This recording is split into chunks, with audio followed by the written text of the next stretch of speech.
नमस्कार, साफ संदेश से मैं अनिल कौशिक। न्यूज़ अपडेट 7 बजे कार्यक्रम बादरा आसपास में आप सभी दोस्तों का स्वागत है। दोस्तों, कार्यक्रम की शुरुआत हमेशा की तरह मुख्य खबर से करते हैं और आज भी हम बात करेंगे बादरा आसपास खबरों की, मेला क्षेत्र से जुड़ी खबरों की और छात्र संघ चुनाव चल रहे हैं। दोस्तों, वो क्या अपडेट दे रहे हैं, किन किन कॉलेजों में निर्विरोध निर्वाचित हो चुके हैं, उन सारे विषय पर हम बात करेंगे। और दोस्तों, देश प्रदेश की खबरों सहित प्रमुख रूप से मंडियों के भाव, मौसम के मिजाज भी आज आपको बताएंगे। शुरुआत करते हैं दोस्तों छात्र संघ चुनाव से। तो छात्र संघ चुनाव 26 अगस्त को होने हैं, 27 अगस्त को परिणाम आएंगे। लेकिन उससे पहले ही दोस्तों आज नामांकन प्रक्रिया थी, नामांकन वापस लेने की अंतिम तारीख थी। 26 अगस्त को ये वोटिंग होगी।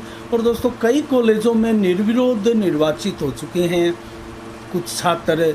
उनमें से परशुराम कॉलेज जो कि डुंगराना के हैं, उनमें अध्यक्ष संदीप रणवा, उपाध्यक्ष दीपक गोदारा, ये दोनों बजरंग सारण के समर्थित थे। और अनिल मूंड जो कि डुंगराना कॉलेज से ही है, ये एसएफआई से संबंधित है। दोस्तों, ये निर्विरोध निर्वाचित हुए। कृष्ण प्रणामी कॉलेज में भी 3 निर्विरोध निर्वाचित करवा चुकी है एसएफआई अपने। और विवेकानंद कॉलेज में भी एक दीपक भाटी महासिव पद पर निर्विरोध निर्वाचित हुए। तो इसके अलावा दोस्तों CRSM में छानीबड़ी कॉलेज का रिकॉर्ड बनाया। दोस्तों, 9वीं बार लगातार इस कॉलेज में चुनाव नहीं होते हैं, निर्विरोध पूरा का पूरा पैनल निर्विरोध निर्वाचित हुआ है इस बार।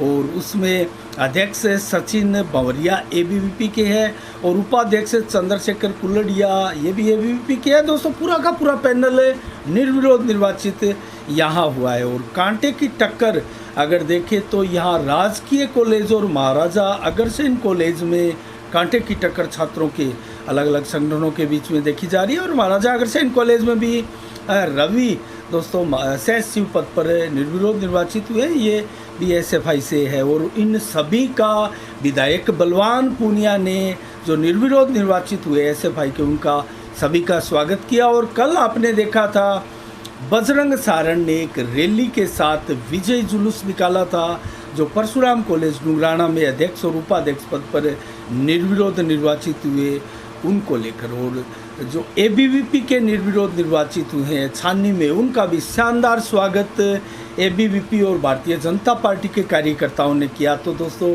यहाँ सभी पार्टियां मशगूल है अपने अपने उम्मीदवारों को जिताने के लिए। उनके चुनाव प्रचार में भी पूरी ताकत झोंक रही है। दोस्तों, कहीं ना कहीं छात्र संघ के जो चुनाव होती है वो राजनीति की पहली सीढ़ी माना जाता है दोस्तों इनको। और यहाँ से ही छात्र राजनीति सीखकर असल राजनीति में पदार्पण करते हैं और सफल भी होते हैं। ऐसे जो छात्र राजनीति से निकले हुए राजनेता है दोस्तों, वो कहीं ना कहीं बहुत बड़े नेता बनकर उभरे हैं। और बादरा की भी अगर बात करें तो ज्ञान सिंह चौधरी 3 बार विधायक रहे हैं दोस्तों। छात्र राजनीति से निकले हुए नेता माने जाते हैं ज्ञान सिंह चौधरी। जयपुर में दोस्तों यूनिवर्सिटी की राजनीति करते थे। उसके बाद में अगर बात करें डॉक्टर सुरेश चौधरी की, तो वो भी 2003 में विधायक बने थे और वो भी छात्र राजनीति से निकल कर आए थे और युवाओं की राजनीति करते हुए वो विधायक बने थे। और बलवान पूनिया जो कि 2018 में बादरा के विधायक बने, उन्होंने भी छात्र राजनीति से ही एक प्रकार से शुरुआत की। एसएफआई संगठन को बादरा क्षेत्र में मजबूत किया। समय समय पर एसएफआई संगठन अपना लोहा मनवाता रहा है बादरा क्षेत्र में। और इसके अलावा दोस्तों कई और भी नेता है और बजरंग सारण को ले छात्र राजनीति में अपने दाव पेच आजमा रहे हैं। और वर्तमान में पहली बार बादरा विधानसभा का चुनाव लड़ने का भी मन बना चुके हैं। इसके अलावा दोस्तों छात्रों की अगर बात करें तो कड़ा मुकाबला है राजकीय महाविद्यालय में। ABVP की ममता बेनीवाल और SFI की कामना शर्मा और रितु मेघवाल BSF की जो कि भीम आर्मी की उम्मीदवार है, और देव सोनी बजरंग सारण समर्थित है। ये चारों ही अध्यक्ष पद के लिए जोर आजमाइश कर रहे हैं राजकीय कॉलेज में दोस्तों। इसके अलावा ABVP के उपाध्यक्ष मोनिका जांगीड़, महासचिव पद पर मुमुल कंवर और संयुक्त महासचिव पद पर मोनिका शर्मा, ये ABVP से है जो चुनावी दौड़ में है। इसके अलावा SFI से उपाध्यक्ष जतिन लेहरी, महासचिव पद पर मुकेश कसवा और सह सचिव पद पर नवीन लूणा भी अपनी किस्मत आजमा रहे हैं। इसके अलावा पटेल कॉलेज में अध्यक्ष पद पर जयदीप गोदारा है, जयपाल गोदारा है, जो कि ABVP के टिकट से चुनाव लड़ रहे हैं। तो दोस्तों ये कुल मिला के चेहरे हैं, छात्र संघ के प्रमुख चेहरे हैं। देखते हैं 27 अगस्त को क्या रहता है परिणाम जो चुनाव होने वाले हैं उनका।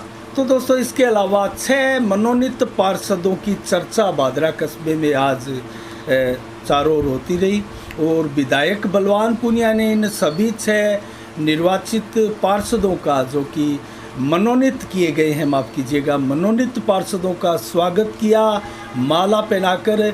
और सभी मनोनीत पार्षदों ने विधायक बलवान पूनिया का आभार जताया कि उनकी अभिशंसा से वो राजस्थान सरकार द्वारा मनोनीत किए गए हैं। और वो 6 कौन कौन से चेहरे हैं दोस्तों मैं आपको बताऊं तो सिकंदर अली पुत्र गुलाब खां, इनको पार्षद मनोनीत किया गया है। असलम खान नसवान, जो कि वार्ड नंबर 15 से चुनाव लड़े थे, सलीम खान जदा के सामने हार गए थे, सलीम यहाँ चुनाव जीते थे, वो उनको मनाया गया है मनोनीत पार्षद। अमित ढीलकीवाला पुत्र शिवगान ढीलकीवाला, ये भी इनकी मिसेज धर्मपत्नी चुनाव लड़ी थी दोस्तों और वो हार गई थी। इसके अलावा सुमित पुत्र हेमराज SC से यहाँ बनाए गए हैं और किरण देवी पत्नी वीरेंद्र जोर्ड एडवोकेट, इनको भी मनोनीत पार्षद बनाया गया है। चंद्र प्रकाश शर्मा, ये भी पूर्व पार्षद रह चुके हैं और इनको CP शर्मा के नाम से भी जाना जाता है, इनको भी पार्षद मनोनीत किया गया है। तो दोस्तों कुल मिला के ये 6 अलग अलग वर्गों से, सभी वर्गों में एक प्रकार से संतुलन बिठाने का भी प्रयास बलवान पूनिया ने किया है।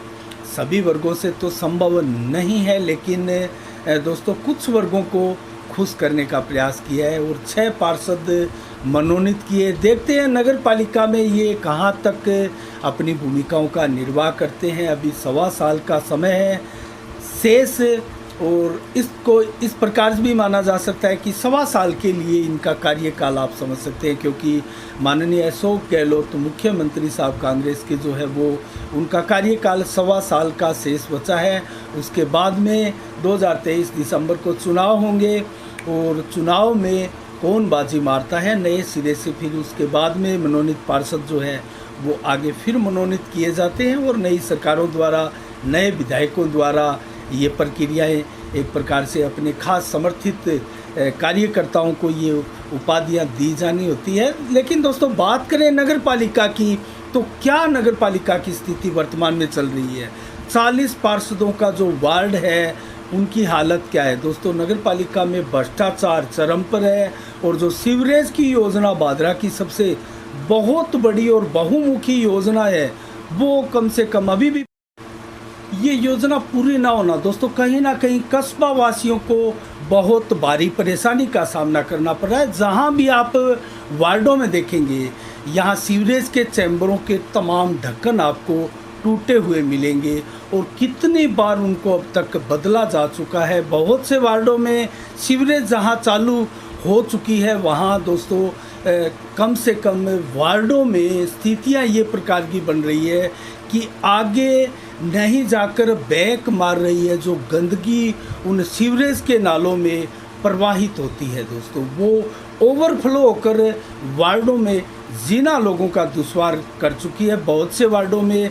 तो ये स्थितियां अभी भी अगर सीवरेज में जब पूर्ण रूप से सीवरेज चालू नहीं हो पाई है, ये आ रही है स्थितियां, तो दोस्तों आगे इस पर सवालिया निशान उठना बहुत लाजमी हो जाते हैं। और दोस्तों देखते हैं इस योजना का जब पूरा खाका तैयार हो जाएगा और पूरे कस्बे में एक साथ ये सरपट दौड़ पड़ेगी, उस समय क्या रहती है स्थिति सीवरेज की। लेकिन इतना तय है कि इसका ग्रेड जो है वो बहुत बढ़िया तरीके से नहीं लिया गया और निर्माण सामग्री का जिसमें इस्तेमाल हो रहा है वो बेहद घटिया हो रहा है। और जो मिस्त्री और जो कर्मचारी उन्होंने लगा रखे हैं दोस्तों, वो कहीं ना कहीं अनुभवहीन है। ये भी यहाँ एक बड़े दंश के रूप में इसका भुगतान आगे लोगों को करना पड़ेगा दोस्तों, क्योंकि जो अनुभवहीन लोगों द्वारा इस प्रकार के निर्माण किए जाते हैं तो उसमें बहुत सी खामियां आगे दोस्तों बड़ी मुश्किलात पैदा कर सकती है कस्बावासियों के सामने। तो दोस्तों ये सीवरेज का कार्य है और नगर पालिका में ये जो वर्तमान के पार्षद हैं, मनोनीत पार्षद है, वो अपना कितना योगदान दे पाते हैं, उनकी बैठकों में किस प्रकार से कस्बा की व्यवस्थाओं को उजागर करते हैं, उसकी आवाज़ बुलंद करते हैं, ये देखने वाली बात है दोस्तों। हमारी भी नज़रें इन पर लगी बनी रहेगी और सभी पार्षदों का कर्तव्य है कि कस्बा क्षेत्र में तमाम अव्यवस्थाओं का मुद्दा मुख्य रूप से एक साथ मिलकर उठाए दोस्तों। बोर्ड किसी का भी हो,